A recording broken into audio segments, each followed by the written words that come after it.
નમસ્કાર. આજના આ ખાસ વિશ્લેષણમાં તમારું સ્વાગત છે. આજે આપણે એક એવા ઐતિહાસિક દિવસની વાત કરવાના છીએ, એક એવો દિવસ જેણે સાચા અર્થમાં કહીએ તો આખા દેશનું ભવિષ્ય એક જ ઝટકે બદલી નાખ્યું.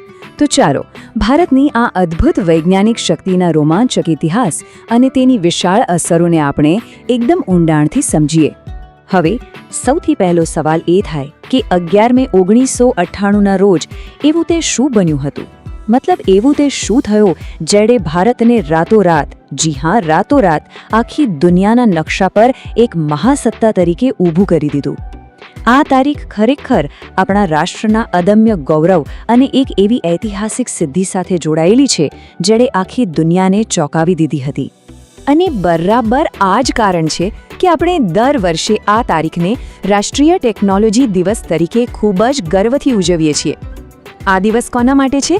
આ દિવસ છે આપણા દેશના એ તેજસ્વી વૈજ્ઞાનિકો, સંશોધકો અને એન્જિનિયરો માટે, જેઓ સાચા અર્થમાં આપણા રાષ્ટ્રની આત્મનિર્ભરતાના શિલ્પીઓ છે. આ તેમની મહાન સિદ્ધિઓને અને તેમની અથાગ મહેનતને સલામ કરવાનો એક વિશેષ અવસર છે. તો આ ઐતિહાસિક સફરની શરૂઆત કરીએ. વાત છે પોખરણ-2ની, જેને આપણે ઓપરેશન શક્તિ તરીકે પણ ઓળખીએ છીએ. આ એ જ ઘટના છે જેણે સૌથી મોટો ઇતિહાસ રચ્યો. તમને કદાચ યાદ જ હશે, રાજસ્થાનના એ રણમાં પોખરણ ખાતે ભારતે સફળતાપૂર્વક પોતાના પરમાણુ પરીક્ષણો પૂર્ણ કર્યા હતા. આ કોઈ નાની વાત નહોતી. આણે ભારતની અદ્ભુત વૈજ્ઞાનિક તાકાતનો આખી દુનિયાને પડચો આપ્યો. આ એક ગૌરવપૂર્ણ ક્ષણ હતી જ્યારે આપણો દેશ દુનિયાના એક ગણતરીના એકદમ એલિટ કહી શકાય તેવા પરમાણુ શક્તિ ધરાવતા દેશોની ક્લબમાં ગર્વથી સામેલ થઈ ગયો. હવે આટલા મોટા અને બોલ્ડ મિશનને એક નામ આપવાનું હતું, અને તેને જે ગુપ્ત અને પ્રભાવશાળી કોડનેમ આપવામાં આવ્યું તે ખરેખર કમાલનું હતું: ઓપરેશન શક્તિ. અને જુઓ, આ માત્ર કોઈ સામાન્ય નામ નહોતું. આ નામ દેશની મજબૂતી, તાકાત અને સંપૂર્ણ આત્મનિર્ભરતાનું એકદમ પરફેક્ટ પ્રતીક હતું. અલબત્ત આખી દુનિયાને ચોંકાવી દેનાર આ સિદ્ધિઓ કંઈ આપમેળે નહોતી મળી.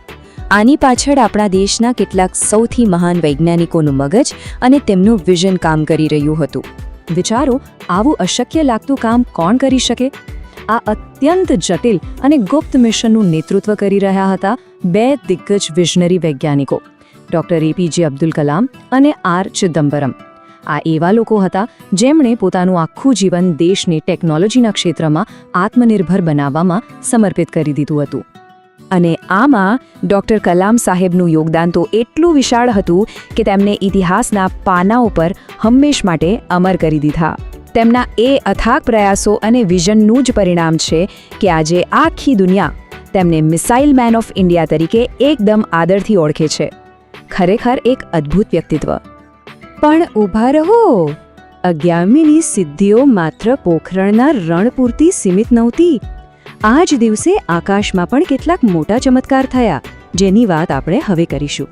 તમે જરા વિચારો, આ એક જ દિવસમાં, જી હા માત્ર એક જ તારીખે, આપણા દેશે 3 અલગ અલગ અને ભયંકર મોટી ટેકનોલોજીકલ ક્રાંતિઓની સાક્ષી પૂરી. એક તરફ પરમાણુ પરીક્ષણ, બીજી તરફ સ્વદેશી વિમાનની ઉડાન અને ત્રીજું મિસાઇલનું પરીક્ષણ. મતલબ શું દિવસ રહ્યો હશે! જો આ ત્રણેય માઇલસ્ટોનને અલગ તારવીને જોઈએ તો આપણે સમજાય છે કે કેવી રીતે ભારતે એકસાથે પરમાણુ શક્તિ, એવિએશન એટલે કે ઉડ્ડયન ક્ષેત્ર અને ડિફેન્સ, આ ત્રણેય અત્યંત મહત્વના ક્ષેત્રોમાં રાતોરાત પોતાની સંપૂર્ણ સ્વાયત્તતા સાબિત કરી દીધી હતી. જ્યારે પોખરણમાં પરીક્ષણ થઈ રહ્યું હતું, બરાબર એ જ ઐતિહાસિક દિવસે બેંગલુરુના આકાશમાં ભારતના સૌપ્રથમ સ્વદેશી વિમાન હંસા-3એ પણ સફળ ઉડાન ભરી. આ ઉડાન એ વાતનું એક જબરદસ્ત પ્રતીક બની ગઈ કે આપણો દેશ હવે પોતાની જાતે જ નવી ટેકનોલોજી અને એડવાન્સ વિમાનોનું નિર્માણ કરવા માટે બિલકુલ સક્ષમ છે. અને જાણે આટલું ઓછું હોય તેમ, તેની સાથે જ ત્રિશુલ મિસાઇલનું પણ સફળતાપૂર્વક પરીક્ષણ કરવામાં આવ્યું. આ ઘટનાએ આખી દુનિયાને એ સ્પષ્ટ સંદેશ આપી દીધો કે આપણી રાષ્ટ્રીય સંરક્ષણ પ્રણાલી હવે કોઈની મોહતાજ નથી અને તે સંપૂર્ણ આત્મનિર્ભરતા તરફ રોકેટની ગતિએ આગળ વધી રહી છે. હવે 1998નો એ ઐતિહાસિક સમય તો વીતી ગયો, પણ તેનો પ્રભાવ આજે પણ એટલો જ છે. તો ચાલો ભારતના આજના અને આવનારા ટેકનોલોજીકલ ભવિષ્ય પર એક નજર કરીએ. તે દિવસે જે મોમેન્ટમ, જે ગતિ સેટ થઈ હતી ને, તે આજે પણ અકબંધ છે. આજે આપણે એ જ મજબૂત વૈજ્ઞાનિક પાયા પર ઊભા રહીને ડિજિટલ ઇન્ડિયા, સ્પેસ એક્સપ્લોરેશન અને આર્ટિફિશિયલ ઇન્ટેલિજન્સ એટલે કે AI, રોબોટિક્સ અને સાયબર ટેકનોલોજી જેવા આધુનિક ક્ષેત્રોમાં જબરદસ્ત હરણફાળ ભરી રહ્યા છે. અને આ સતત ચાલતી પ્રગતિ જ કારણ છે કે આજે આપણી શૈક્ષણિક સંસ્થાઓ આ ટેકનોલોજી દિવસને ખૂબ ઉત્સાહથી ઉજવે છે.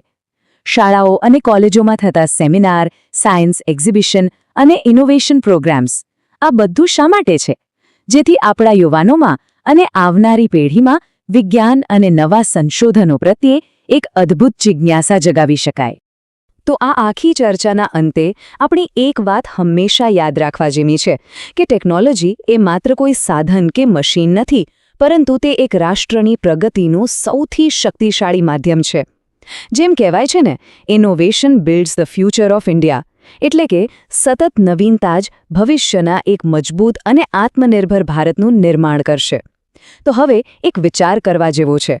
આજે આપણે જે નવી ટેકનોલોજીના સપના જોઈ રહ્યા છીએ, તે આવતીકાલે દેશ માટે કયો નવો ઇતિહાસ રચશે? વિચારજો ચોક્કસ. અસ્તુ.